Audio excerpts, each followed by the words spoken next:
Have you ever wondered how catfish goes from fry to fillet? Well, it all starts with the foundation of success, which is the breeding process.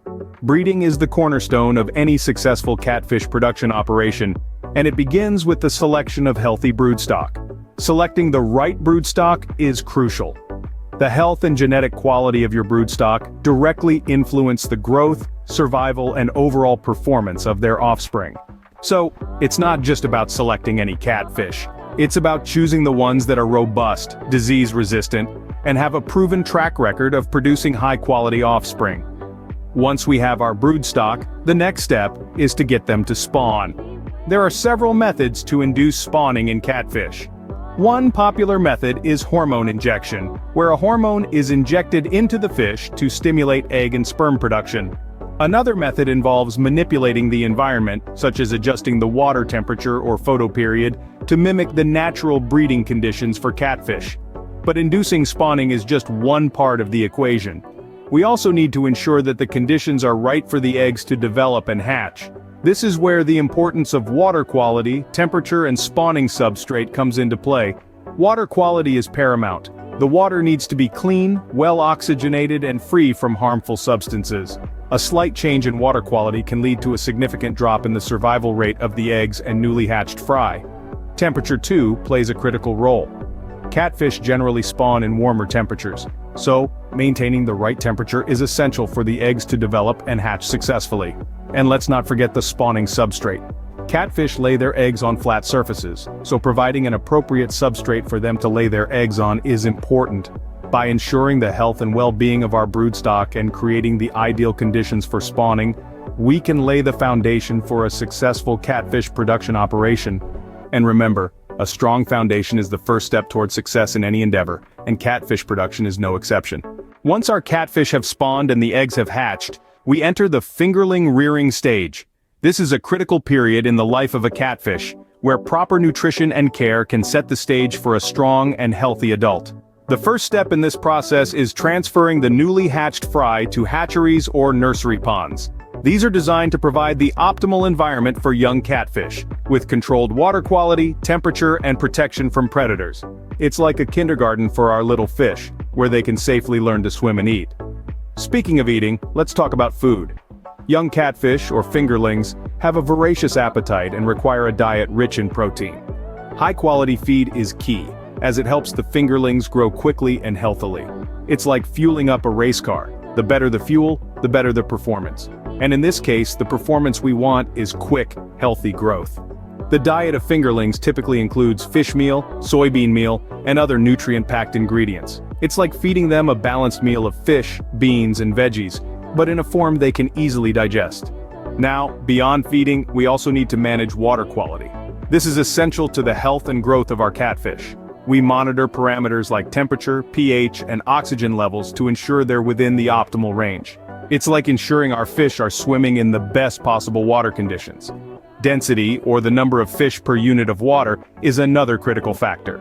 Overcrowding can lead to stress and disease, so it's important to strike a balance. It's a bit like arranging the seating in a crowded theater. Everyone needs their own space. Disease prevention is the final piece of the puzzle. Vaccination, good hygiene, and stress management can help keep our fingerlings healthy and disease-free. It's like taking our fish to the doctor for a checkup, but on a much larger scale. With careful attention to feeding, water quality, and disease prevention, we can ensure our fingerlings grow strong and healthy, ready for the next stage of their life cycle. Now that our fingerlings are strong and healthy, it's time to move them to grow-out operations where they'll reach their full market size. This is the phase where the real magic happens, as we watch our little catfish transform into fully grown, market-ready wonders. There are various methods we can use to achieve this, including ponds, raceways, and recirculating aquaculture systems, often abbreviated as RAS. Each method has its own unique attributes and benefits, and the choice of method largely depends on the specific conditions and resources available. Now let's talk about feeding strategies. As we know, nutrition is the cornerstone of growth. For catfish, a diet rich in proteins and essential nutrients is key to maximizing growth. It's crucial to provide a balanced diet that catfish can easily digest and convert into body mass. Feeding should be consistent and adapted to the catfish's appetite. which can vary depending on the water temperature and other environmental factors. Stocking density, or the number of catfish per unit of water, is another critical factor in grow-out operations. Overcrowding can lead to stress, reduced growth rates, and increased susceptibility to diseases. On the other hand, understocking can result in lower yields and inefficient use of resources. Therefore, it's about striking the right balance, ensuring each catfish has enough space to grow and thrive, while also maximizing the yield potential of our operations. Water management is another cornerstone of successful grow-out operations. Maintaining optimal water quality is essential for the health and growth of our catfish.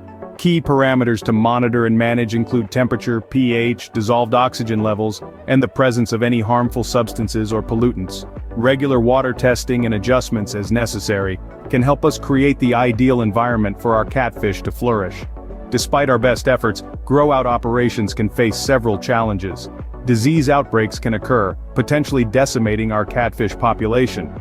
Fluctuations in water quality can also pose significant challenges, as catfish are sensitive to sudden changes in their environment. Additionally, environmental factors such as adverse weather conditions or predators can impact our operations. However, with careful planning and management, these challenges can be successfully mitigated. In conclusion, grow-out operations are a delicate balancing act, requiring careful management of various factors to optimize the growth and health of our catfish. From selecting the right grow-out method, implementing effective feeding strategies, managing stocking density, to maintaining optimal water quality, each step plays a crucial role in shaping our success.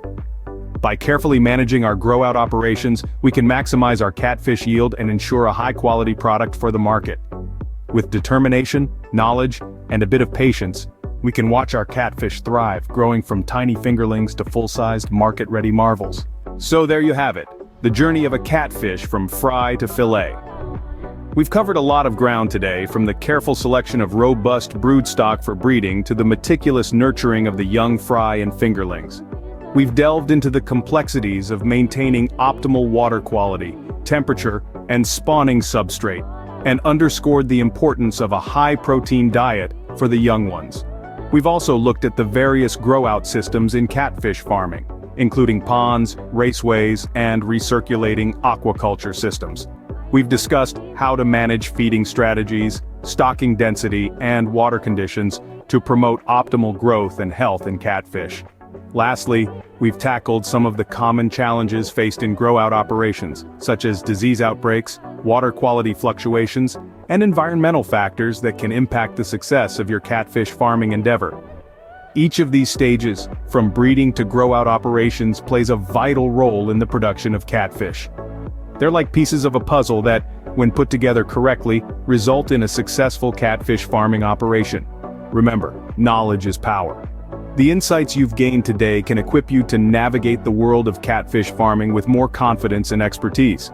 Whether you're a seasoned farmer looking to diversify your operations, or someone just starting out in the world of aquaculture, there's always something new to learn. So why not take what you've learned today and apply it to your own catfish farming endeavors? Who knows, you might just be the next big thing in catfish production. Don't forget to like this video and subscribe to Farming Knowhow for more valuable farming guides and tips. Your support helps us continue to provide high-quality, insightful content for you and other farming enthusiasts. We'd also love to hear from you. Feel free to share your experiences or questions about catfish production in the comments section. Your insights and experiences enrich our community and can help others on their farming journey. Thank you for joining us on this journey through the world of catfish farming. Until next time, happy farming.